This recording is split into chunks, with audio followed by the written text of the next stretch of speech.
It makes me nervous standing so close to all these goddamn barrels of gunpowder. Why would you be nervous? No one has the cojones to come after us. As long as you don't light up a cigar, we're fine. Besides, George is up there on the book here. Who the hell is that thing? My late father pointed out to me more than once. God made men. Samuel Colt made them equal.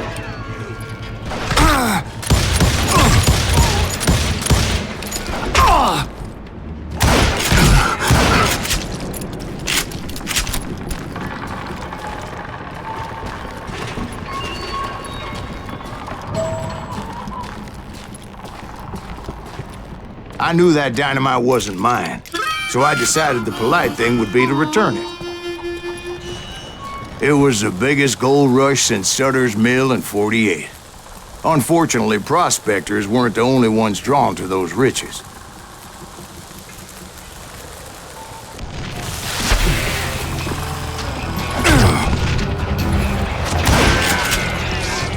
There were thieves and killers, robbing travelers and hijacking gold shipments.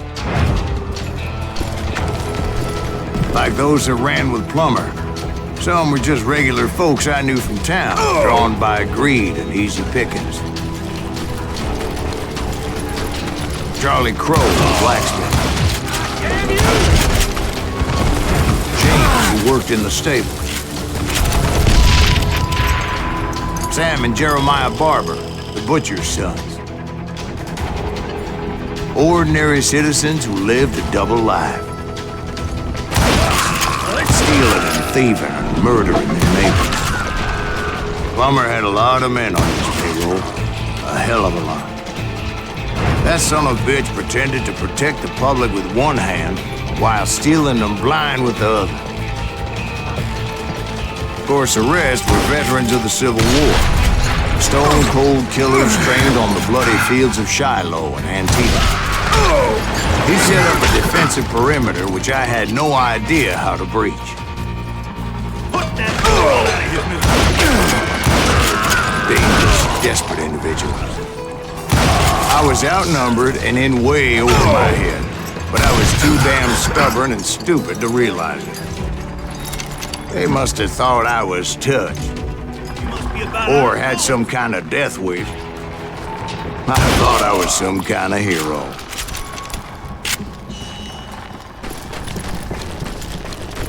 I finally made it past and headed on to meet my destiny. But first, I had something I needed to figure out. I had a few ideas on how to get into that mine, but once I made my decision, I knew there was no turning back. So my first thought was to enter the nearest mine portal. I saw an entrance. Made sense. It was the quickest way in, but that also made it more dangerous, as there would undoubtedly be enemy pickets posted along the way.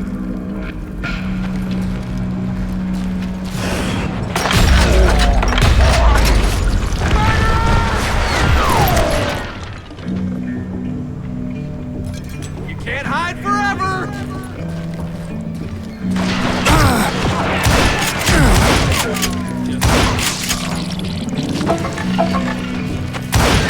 Besides, once you enter a mine like that, it's easy to get all turned around. And that confusing maze of corridors wouldn't even be the worst of it.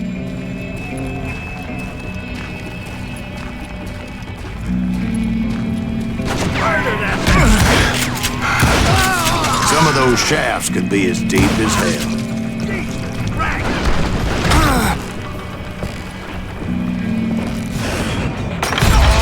A single stumble or misstep can easily end in a deadly plunge to oblivion. I do not deserve to die like this!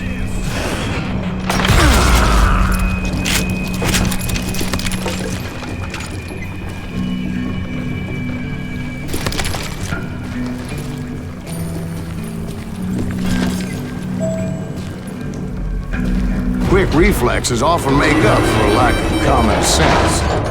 Luckily, I was never one to be easily bushwhacked. I would just need to be careful not to blow myself to kingdom come.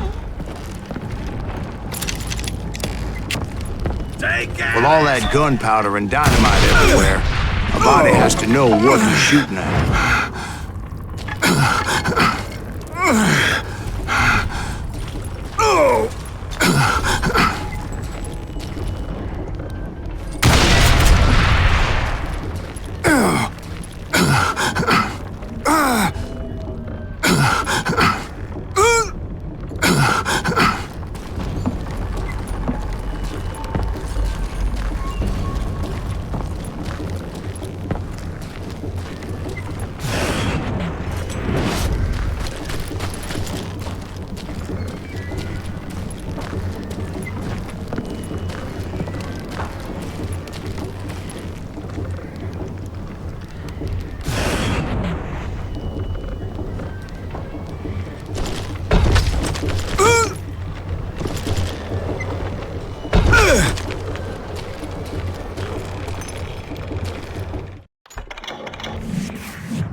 You ain't beefing me.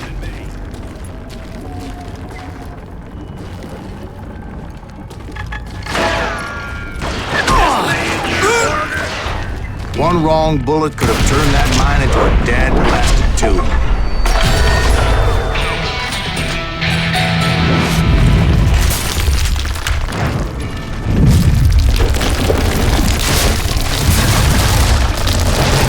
I freely admit that my plan of attack was not just moronic, but clearly insane.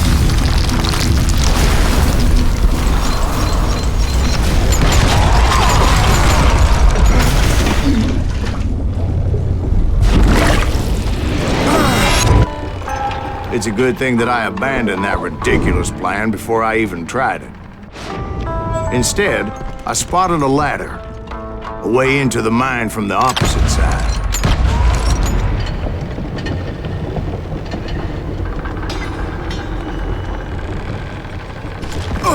It was a long way around, but that approach seemed more sensible at the time.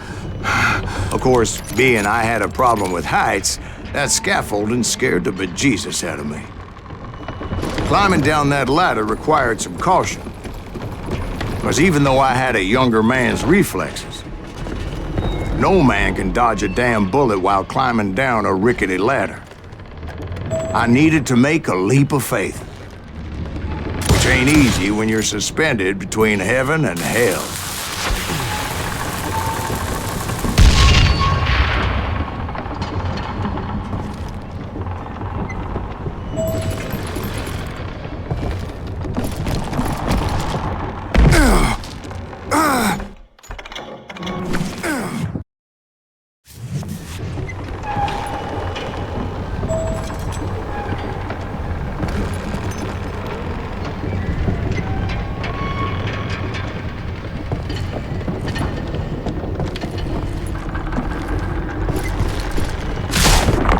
Determined not to give up, however. As Sheriff Plummer seemed quite the despicable character.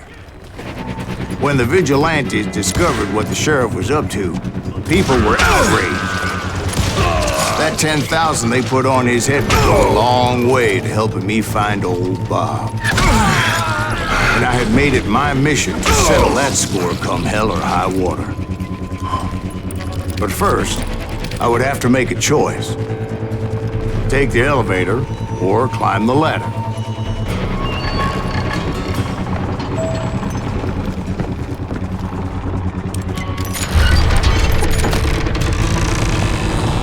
I picked the more convenient and more dangerous route.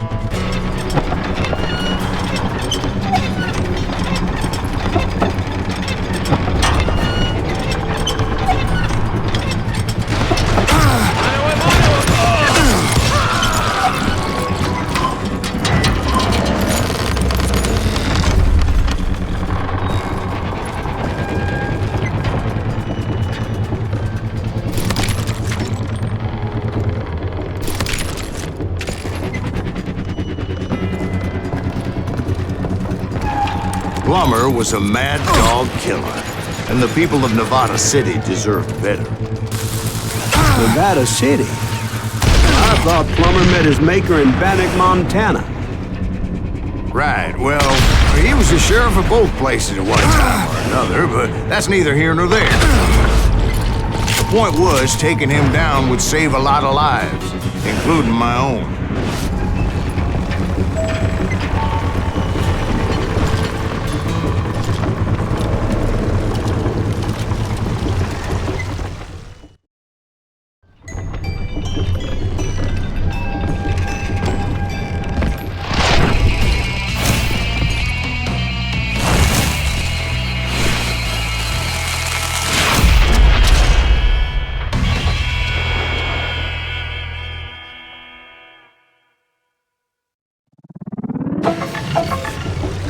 They're gonna bury you! Well, in a million days, it's just getting worse and worse for you, ain't it?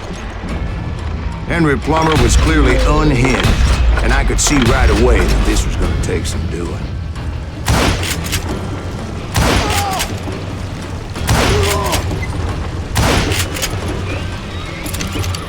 I can shoot boom!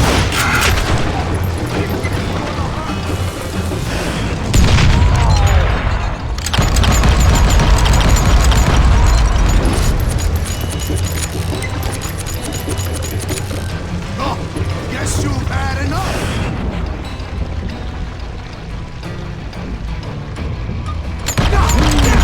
I need some help here! Come on, boys! Take this cocksucker out!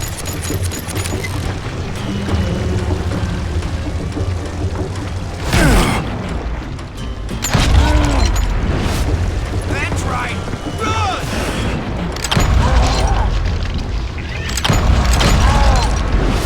Brother, I'm gonna make you pay for that!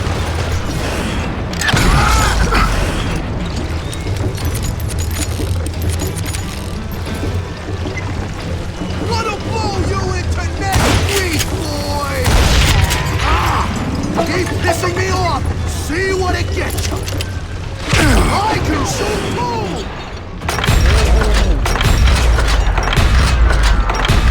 You're gonna need a dustpan to pick you up! I've got a lot more dynamite than you! What do you think you're doing? This cocksucker is smarter than he looks! You kill him, or I kill you! Bastard!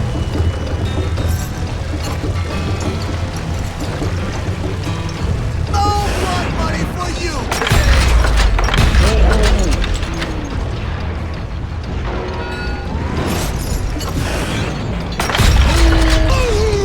So that's how Henry Plummer died. Him and his crew were worth their weight in gold. And now, I was officially a bounty hunter.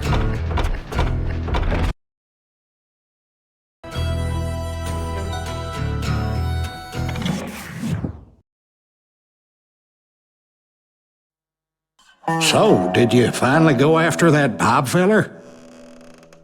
Well, I heard word he was in Kansas with John Wesley Hardin. So that's where I went. Where in Kansas? Abilene. Why do you ask, Ben? No reason. Was Hardin as fast as Ringo? Ringo was fast, but John Wesley was as fast as the devil himself.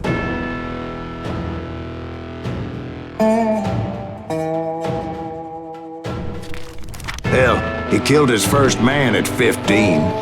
From that day forward, he had a price on his head and wouldn't back down for nobody, not even Wild Bill Hickok himself.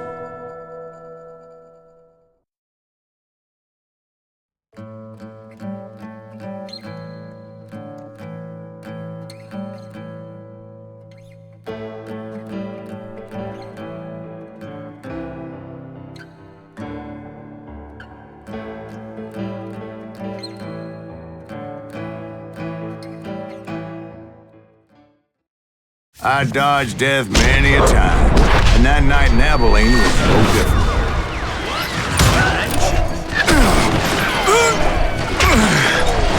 was there with the intention of finding that bastard Bob and collecting the bounty on John Wesley.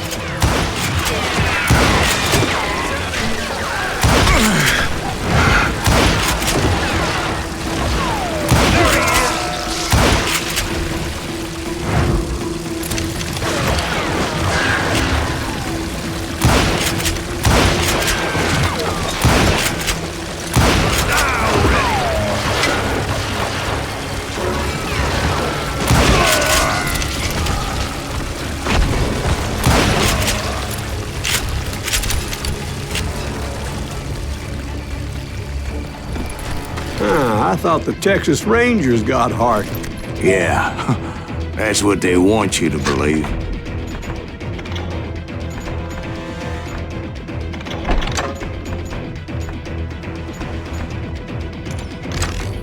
It was cold in a witch's tit and a brass bra that night as I fought my way past his loyal compadres to the very same saloon we're sitting in today. Look around and imagine this place painted in blood. Hardin was waiting for me.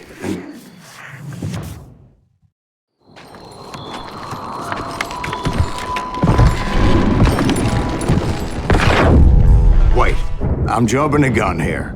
Let me back up and give you some background on this sumbitch. He deserves that much. Don't you think so, Ben? John Wesley Hardin was a killer. By the end, he confessed to taking the lives of 42 men.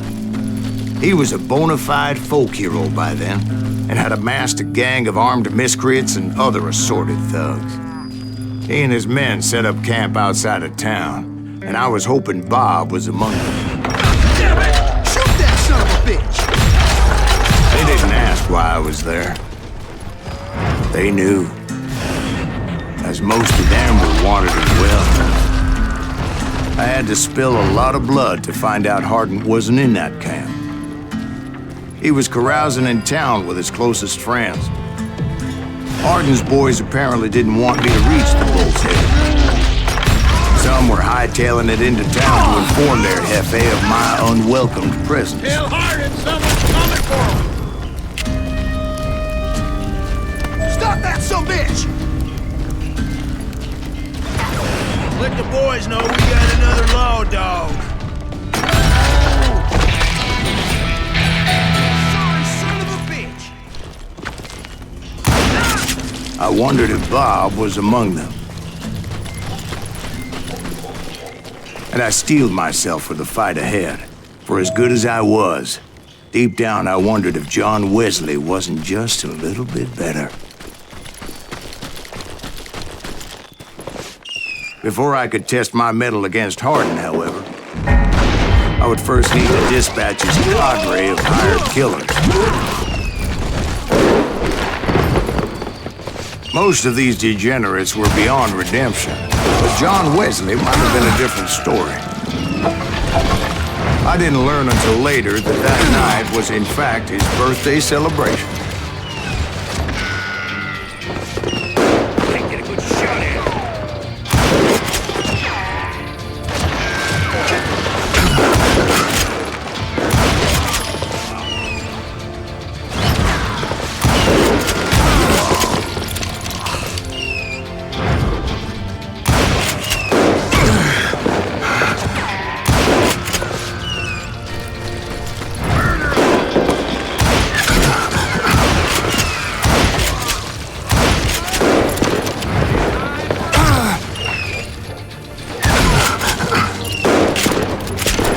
I think I already mentioned that I found Hardin in this very saloon.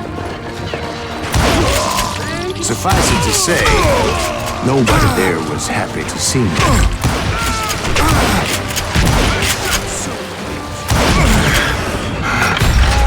In fact, I felt a certain hostility.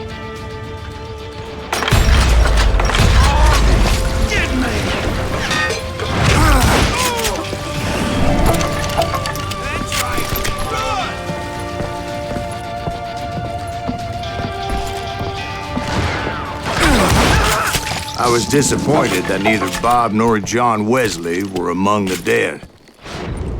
But that was short-lived, as a moment later I was facing down the fastest gun in the West.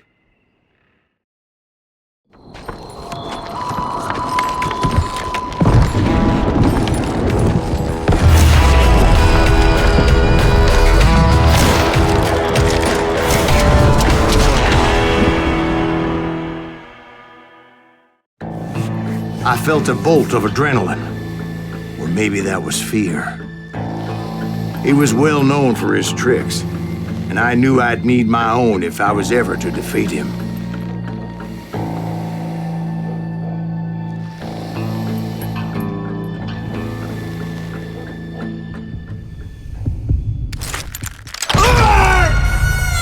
No, wait! He didn't hit me then. I'm sure of it.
I felt a bolt of adrenaline, or maybe that was fear.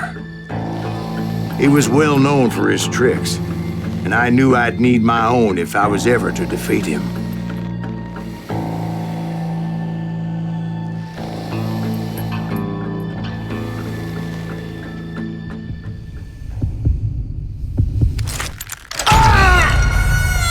No, wait! He didn't hit me then. I'm sure of it.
I felt a bolt of adrenaline.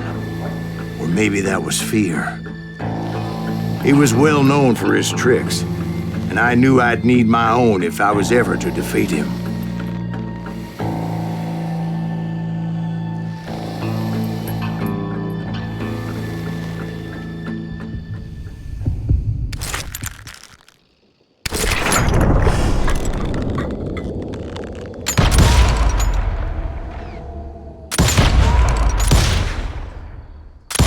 That man was faster than greased lightning. But being inebriated as he was, he didn't count his shots. And now, he was at my mercy. So he didn't die? No, I sent him to prison. Years later, after he was free, some restless Avenger took his life. Shot him in the back at a saloon just like this one. Anybody up for another beer? Ben?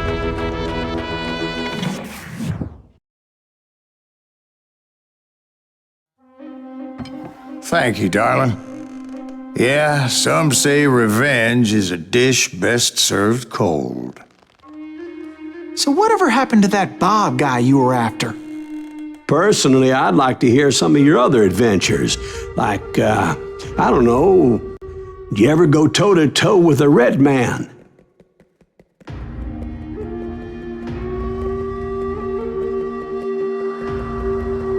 Yes, I did, Ben. I remember once I was after this renegade Apache, Grey Wolf. Strangely enough, revenge was also his primary motivation.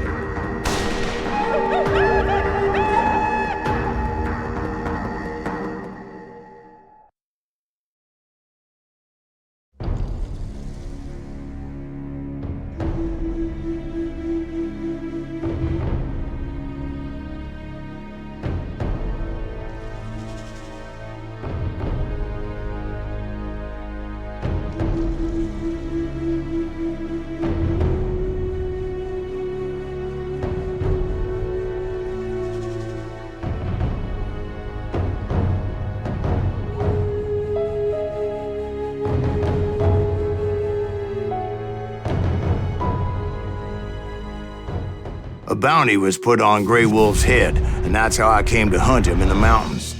Mountains so high they tickled the nether regions of heaven.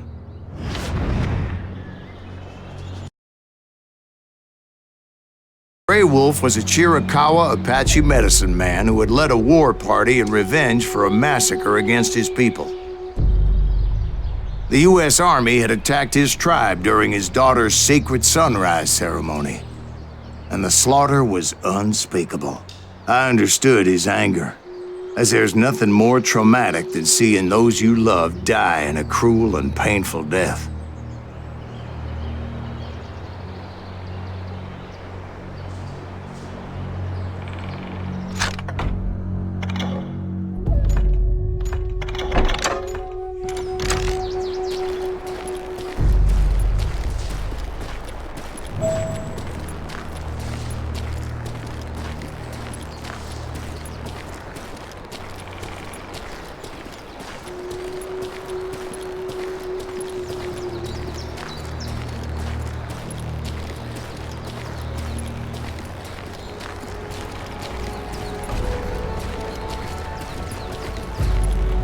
Right from the beginning, I couldn't shake the feeling that Grey Wolf was watching my every move. He led a band of young Apache warriors who wanted retribution and were more than willing to die for him.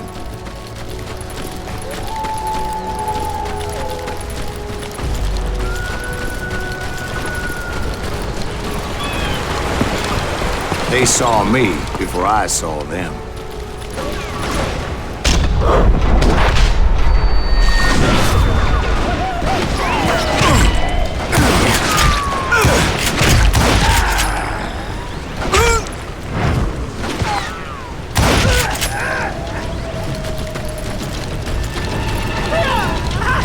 My mind that maybe this wasn't such a good idea, but now that the shooting had started, there was no backing down.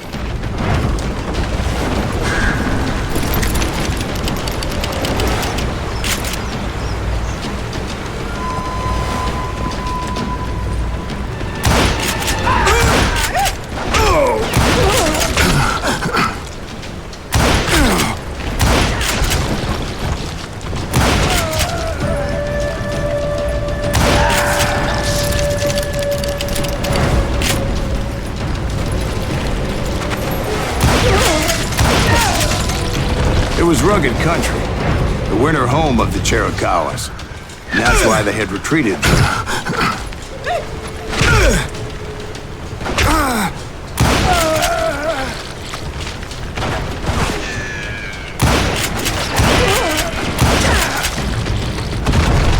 I admit to having some regrets about going after them the way I did. But then again, I got a lot of those.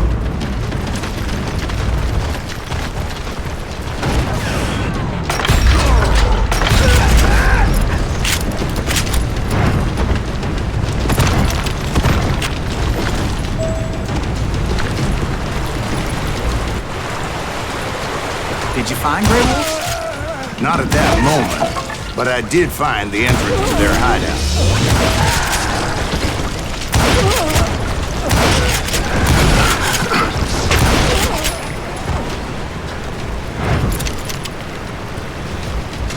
A deep crevice that led to a deeper cave. Don't tell me you went in there. Yeah, but it's not out of bravery so much as pure, angry cussedness.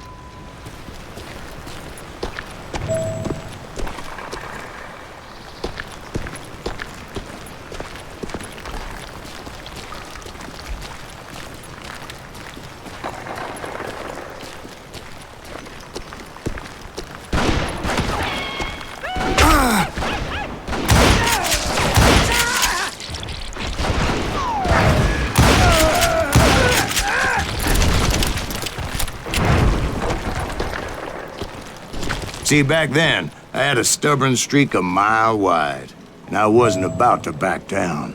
So it was like pitch black in there? Actually, it was pretty well lit, as they had torches on the walls.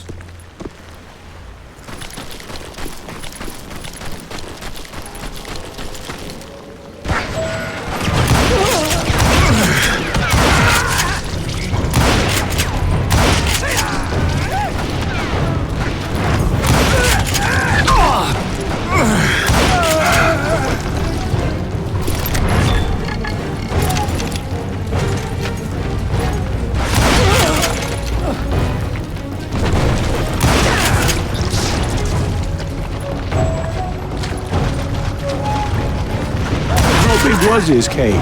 Big as hell, Ben. Chiricahua had hid out there during the Indian Wars.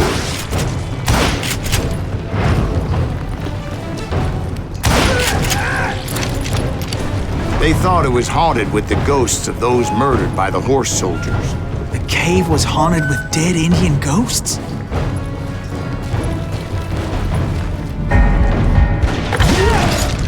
To be honest, I was more concerned with the live ones than the dead ones.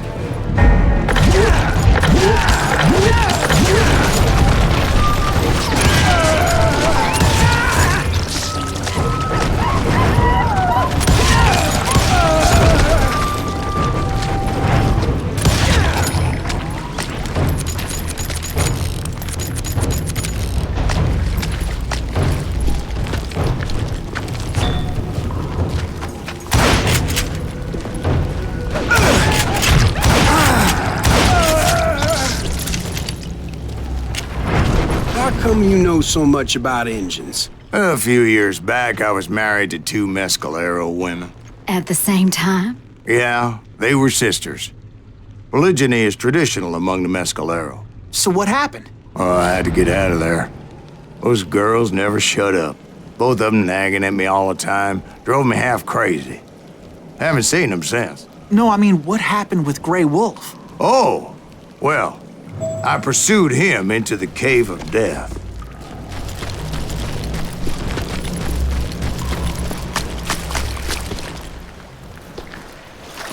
I came upon this flooded grotto, and that's when I saw him. He came to me unarmed and unafraid. His voice echoed in the shadows, and I sensed he meant me no harm. You carry great darkness in your heart, and if you do not release it, it will claim your soul. The sound of his voice put some kind of ancient Indian spell on me. As his story unfolded in my mind, You will come to this place again and kill many more men, and the darkness will grow until it consumes everything that you are. The soul would have no rainbow, the eye had no tears. He said I was a great warrior, a coyote man, unequaled by any other pale-faced warrior, or something like that. The snakes will bite shadows of your past until a venom poisons your heart, and an echo of the song of the dead summons the spirits deep from within the mountains. I didn't quite get what he was saying, but there was definitely snakes. And indeed, his warriors surrounded me and attacked me like hungry wolverines. They couldn't stop me, though, and Grey Wolf wasn't in the mood for idle talk.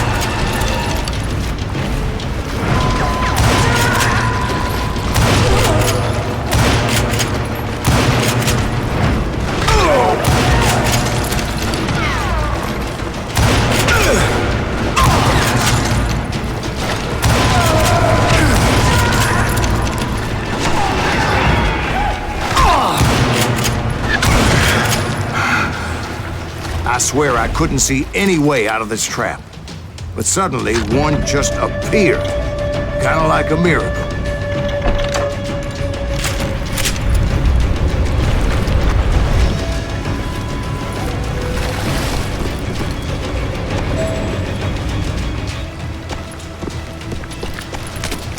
I felt like I would be lost in that damn cave forever. Finally, I found myself back outside, perched on the edge of a precipice, overlooking a thundering whitewater river. To get where I was going required several leaps of faith, but no way in hell I was turning back.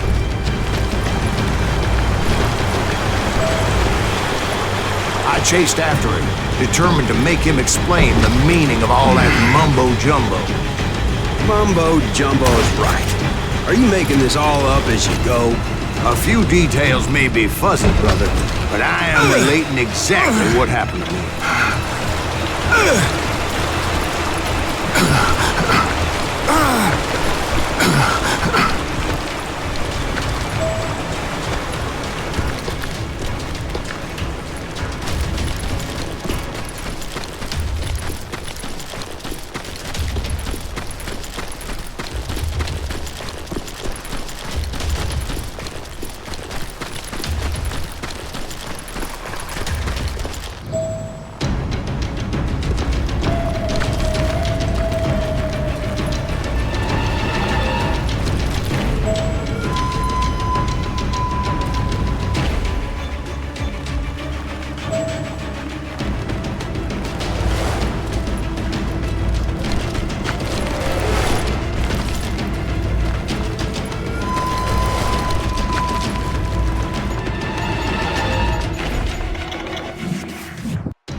Dozens of Apache warriors aiming at me from on high.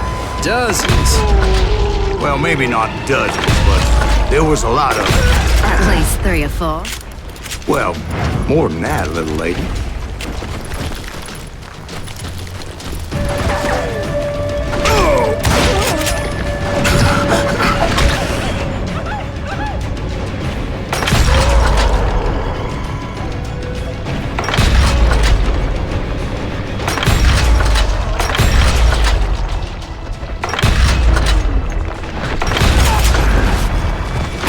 A steep climb up creek ahead of me and scrambled up those rocks like a mountain goat.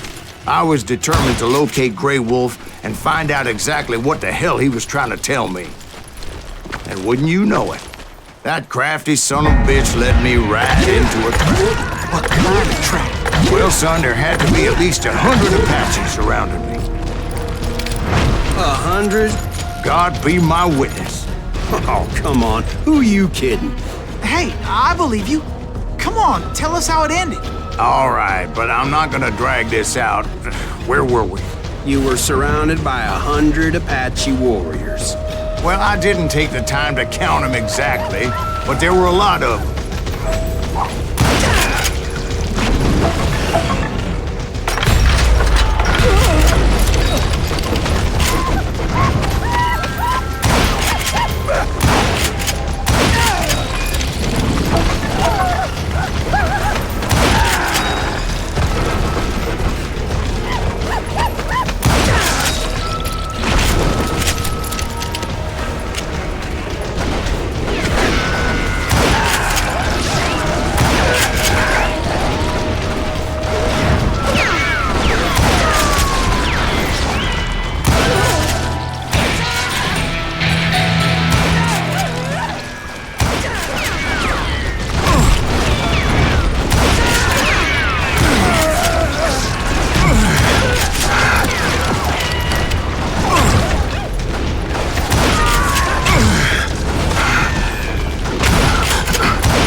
And in the end, a path appeared before me that I had not seen before.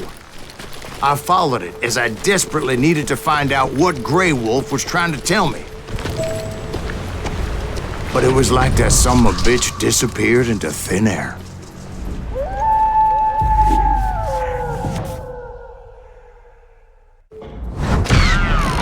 Never did find him. And never did collect my... Thank you, darling. It's interesting how the truth can sometimes seem, might malleable, depending upon your point of view. Like how those dime novels make you out to be something you're not? Jack, don't be starting trouble.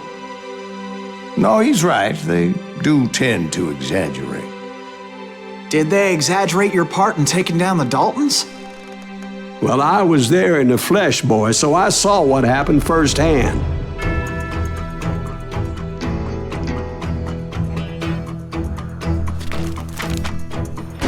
Those Daltons were lawmen once, before they all went bad, robbing banks and trains clear across the territory.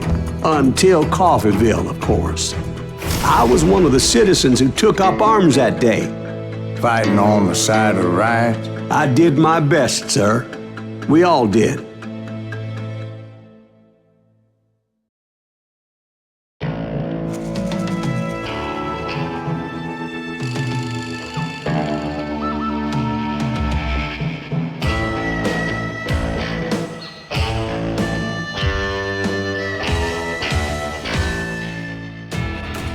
It was early morning. One of my friends was a local gunsmith, and he handed out firearms to anybody who'd take one. You see, the Daltons got it in their heads to rob 2 banks at the same time. 2 banks on the same damn street. Get him, Wooly!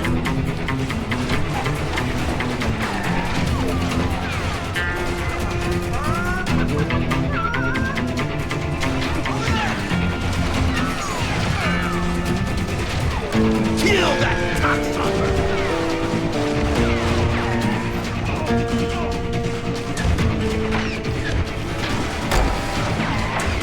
Shoot him, damn it!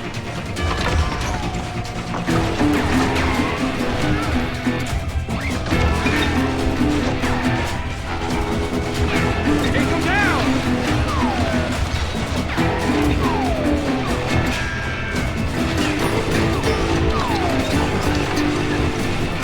Put some holes in him! The story was Bob Dalton's girl was always writing him about how he had no ambition. Oh, you're nobody next to Jesse James, she'd say. Finally, the bastard took his brothers to Coffeeville just to shut her up. Right. It's always the woman's fault. This match is not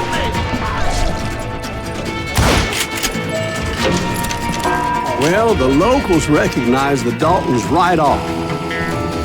Before they could get away, half the town took up arms to defend their property. He got us a hero. Put some holes in him! He'll die for this!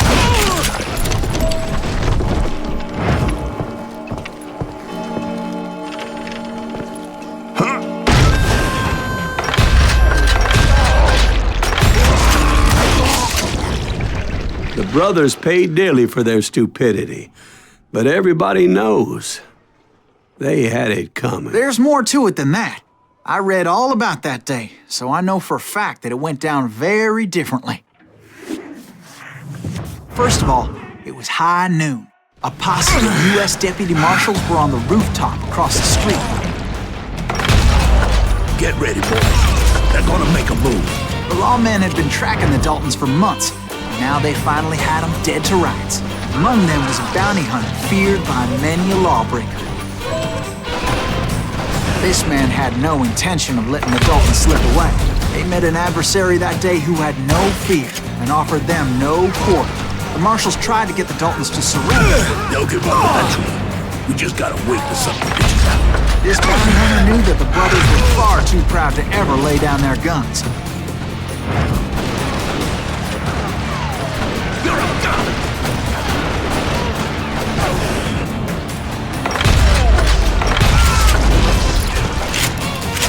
He went in there alone to confront those criminals.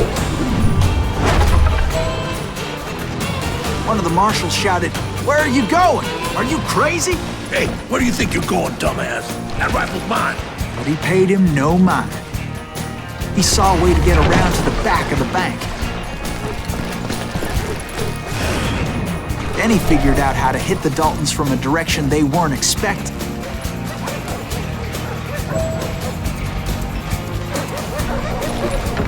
From above. Fortunately, a water tower was right there. A moment later, he was climbing up a steep ladder, laughing at danger as he did. It was brave men like him who risked their lives to tame this wild country.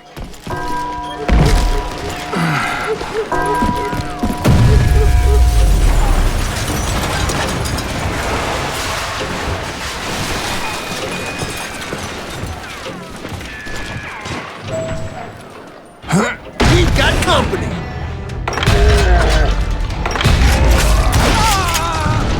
Heroic men like him, who did what other men couldn't or wouldn't to make this country free.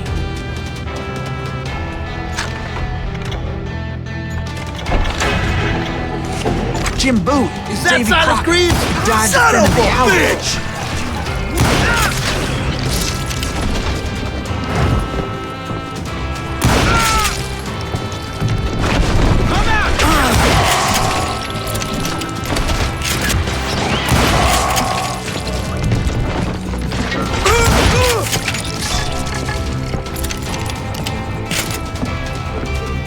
Over there!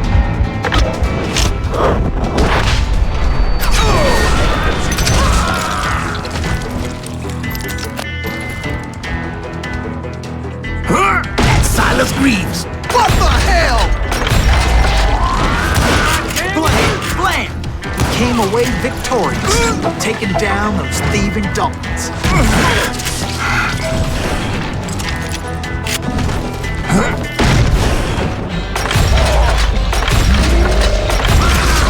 His name was Silas Greaves, and when the dust finally settled, he was the last man standing.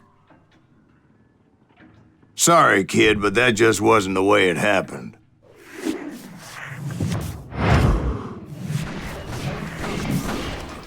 It was early evening, not high noon. You or me? The Daltons blew up a safe, and were all set to hightail it out of there. I was late to the party, and Coffeeville was already up in arms. Those pathetic deputies surrounding the bank were dropping like flies.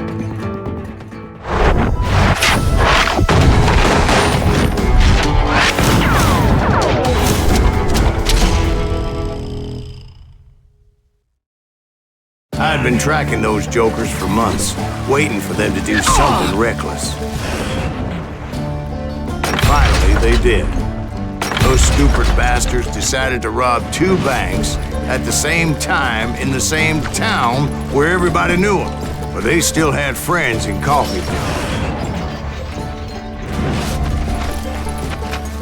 Hey, you got us evil. Put some holes in them! And those friends came after me like a pack of wild dogs, tooth and nail. They were coming at me from all directions. I caught sight of the Daltons running with the money and didn't want to lose them. Problem was, they knew the town better than I did. And to top it off, I found myself in the middle of another shootout entirely. Did the Daltons hole up in somebody's house? No, it was the Smiths, I believe. They were cousins of the Daltons. And they were shooting at the Browns, who were shooting at the Daltons. Which wasn't any surprise, as those two families have been feuding forever. I think they know who we are!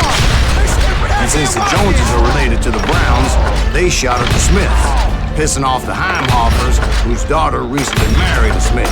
Well, bullets were flying every which way as all the old feuds in Kansas caught fire all at once. There was a hell of a lot of pissed off people in Coffeyville that day. But that's just the way life is sometimes. Shit happens.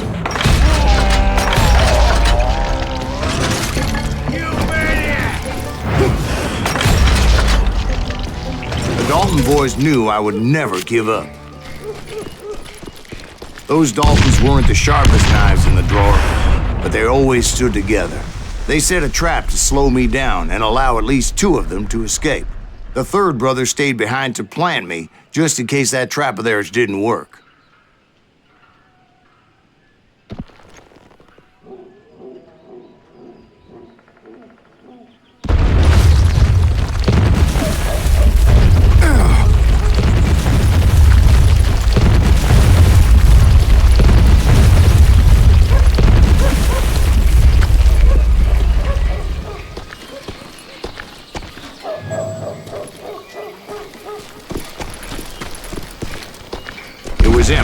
The youngest, and he decided to stand his ground and face me down. I ain't afraid of you, Silas Reeves. This is where it ends for you. He was determined to protect his brothers. And I understood how he felt. Taking me on all by his lonesome wasn't exactly a recipe for a long life. Howard Anderson.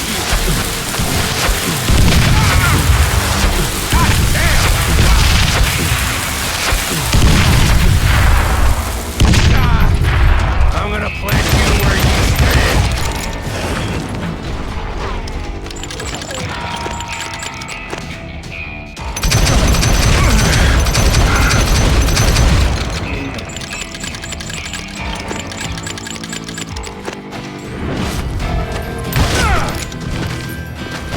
You are dead, law dog.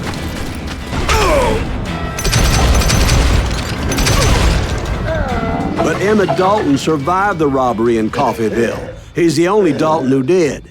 They say he was shot 23 times. Well, Dwight, who do you think put all those damn holes in him? But I have to admit, that boy had grit.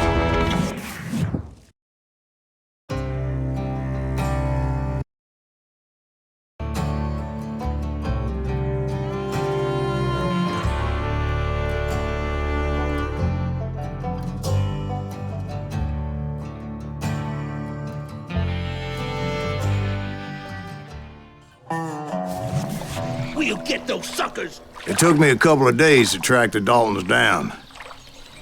They can't get away with this! And in that time, a whole posse of local vigilantes offered to lend a hand. We'll track them to the ends of the earth. They seemed as determined as me to find those outlaws. But as we headed into those swamps, it was like I had my own private army. There was no way those boys were getting away this time. It was early fall, right? Beautiful time of year. At least you had the weather on your side. Not by my recollection. It was damp and foggy as hell. It was tough to stay on a true course, so we kept an eye out for landmarks.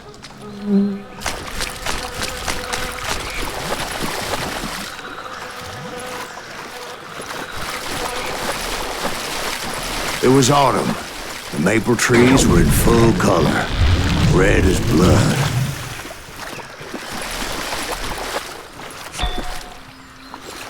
The rains that year were torrential, so the whole area was flooded. The vigilantes had spread out wide, and pretty soon I couldn't see anybody.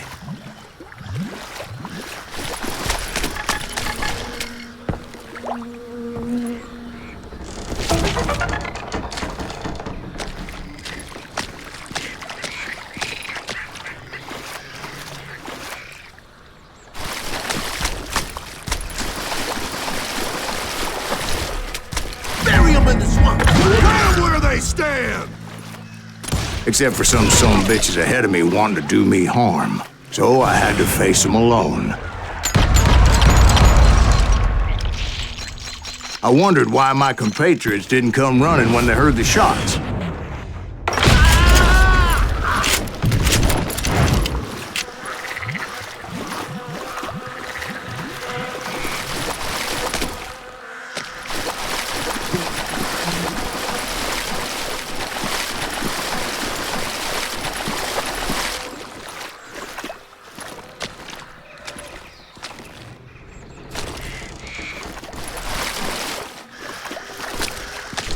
So did you find the Daltons? Not yet, but I did have the questionable pleasure of meeting a few of their friends. The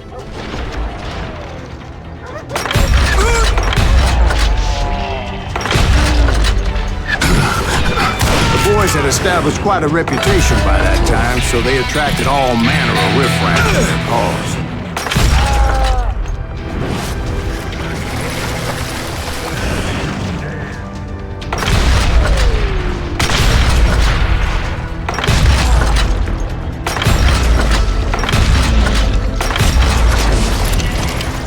Point being, I was under serious attack.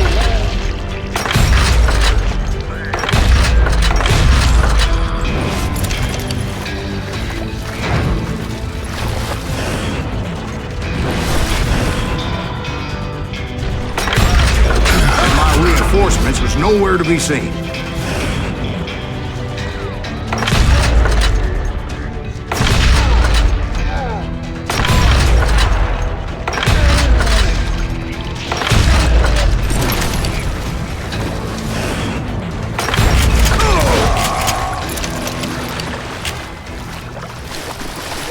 But luckily, a barn materialized as if right before my eyes.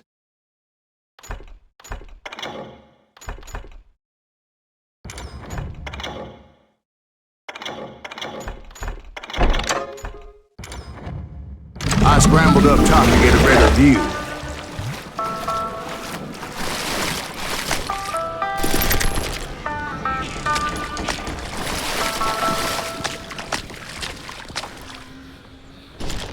But just ended up falling inside. So, how did you get out? The barn doors was open. About right then, I saw some suspicious characters running through the bushes. Of course, I followed them. But that goddamn swamp was like a goddamn maze, and pretty soon I had no goddamn idea where I was. Steve?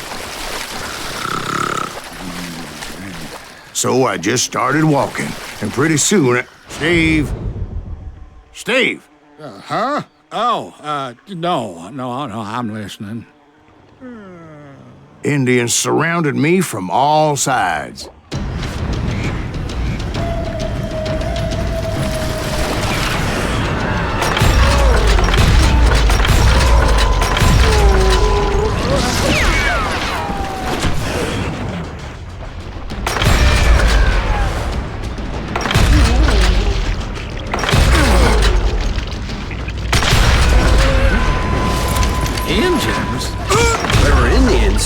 No, I just wanted to make sure Steve was paying attention. Now, where was I? You were following the Daltons through a swamp? That's right. See, Steve? Dwight's paying attention. No, I'm listening. I was just resting my eyes. So, where was I? The Daltons. Right. See, there's a reason so many outlaw gangs are made up of brothers. Being a brother is a very sacred thing. It's a bond like no other. So did you ever find the damn Daltons? Not yet, but I did find a few of their cousins. Breed like rabbits. Or Smiths or Heimhoffers or who knows what. But hell, what's more important than family? I'll bet Ben knows what I'm talking about.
were out there somewhere, standing together against anyone who would threaten them.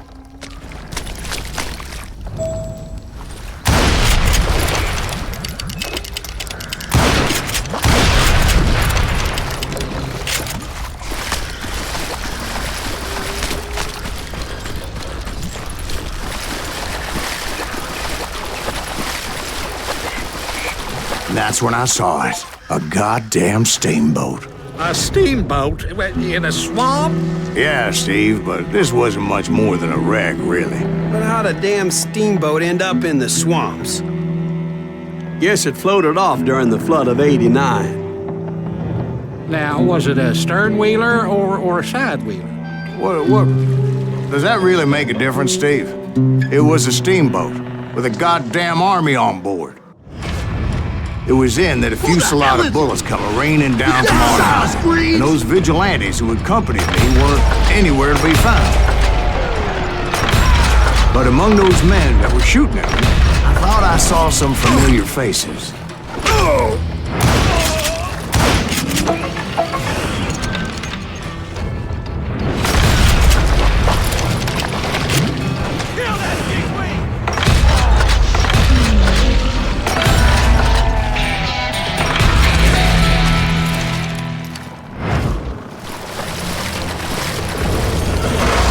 Somewhere up there, the Daltons were waiting on me.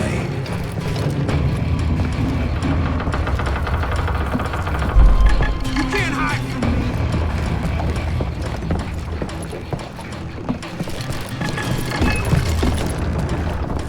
I can kill you with either hand.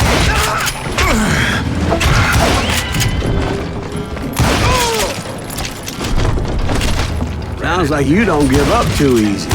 That's the kind of man I am, Ben. I set out to do something. I do it. Surrender just ain't in my nature. Plus, I'm stubborn as hell.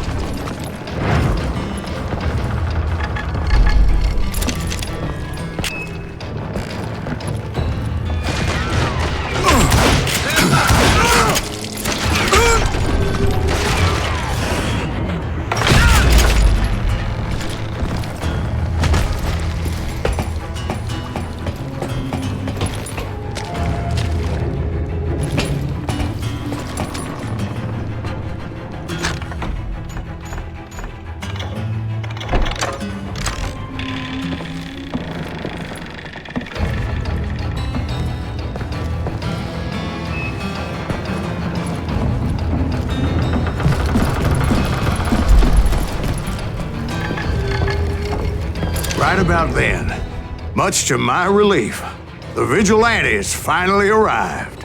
Their leader motioned at a cabin in the middle of the top deck, pointing me directly at the Daltons. I finally had them, after months of dogged pursuit.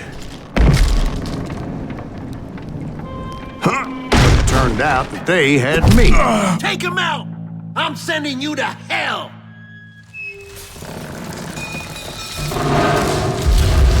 The Daltons had played me like a fiddle. Apparently, the vigilantes were on their damn payroll. They didn't just want to shoot me. They wanted to burn me alive. But finding my way out of a burning labyrinth proved to be quite a challenge. It was a riverboat, right? I mean, it's not like it was a goddamn ocean liner. Oh, yeah, but I was in a fight. Did you hear about that ship that's gonna launch next year? Launches Marine One. We're talking about the Titanic. If you ask me, it's too blessed big. I don't think it'll float. So anyway... Don't be stupid, Steve. They know what they're doing. They say that the Titanic is unsinkable. Oh, God. But getting back to that steamboat, how'd you get off it, Mr. Greaves? I took in a lot of smoke that day, so I admit my recollection might be a bit hazy. But somehow I managed to finally disembark. I was coughing up smoke and pretty damn pissed. I was done playing games with those boys. It was time to settle this once and for all.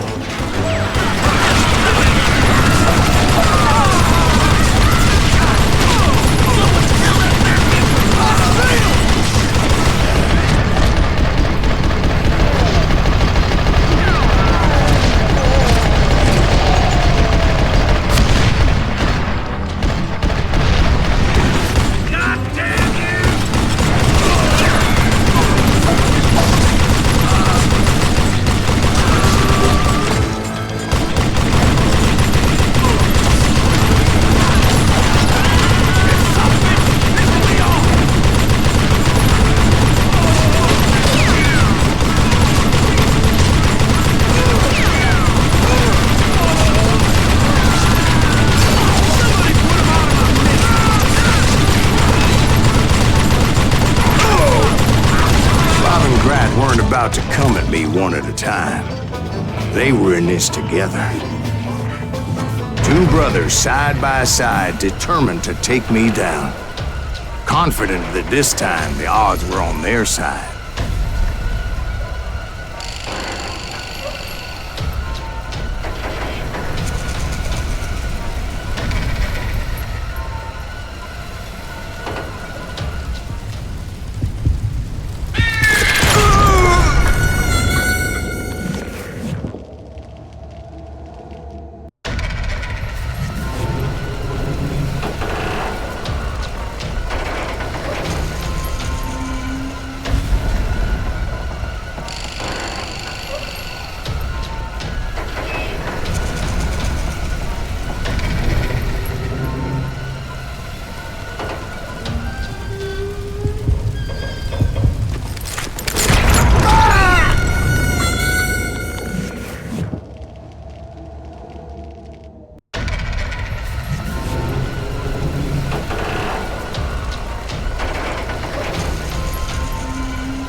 Two brothers side by side, determined to take me down. Confident that this time the odds were on their side.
They got it wrong. A sad end for those two. If they'd only known that Emmett was still alive despite his wounds. paroled 14 years later. He moved to California and sold real estate and lived off the legend of that fateful day. And the tragic death of his two brothers.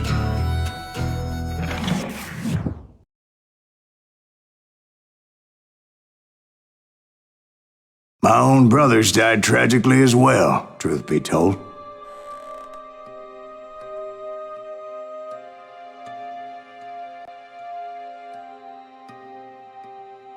It was 1868, and me and my older brothers were pulling a tidy profit running cattle into Juarez, Mexico. One night after my brothers retired for the evening, I found a little poker game in a cantina with a couple of cowboys. And I just couldn't lose.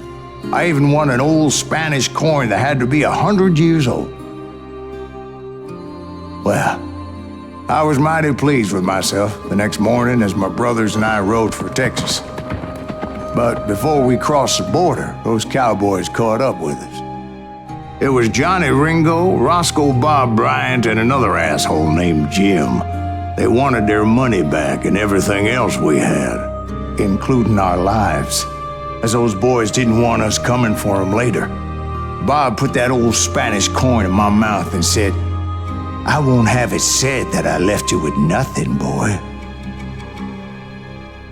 Well, those horses bolted, and there we hung as those bastards rode away. The branch finally snapped under the weight of the three of us, but being my older brothers were bigger and heavier, they were already dead. And right then I swore to myself that I would avenge them. Ringo you know about. But Bob eluded me, until I heard he was riding with the Wild Bunch.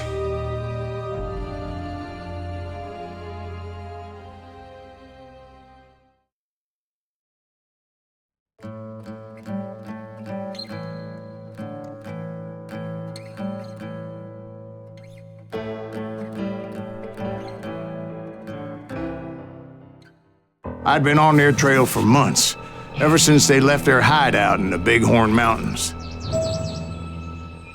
Led by Butch Cassidy, they were a loose association of outlaws who robbed banks and trains from Colorado to Montana. Among them was the Sundance Kid, and that murderous hombre I was tracking, Roscoe Bob Bryant. Were you a part of that giant Pinkerton posse after the Wild Bunch? No, boy.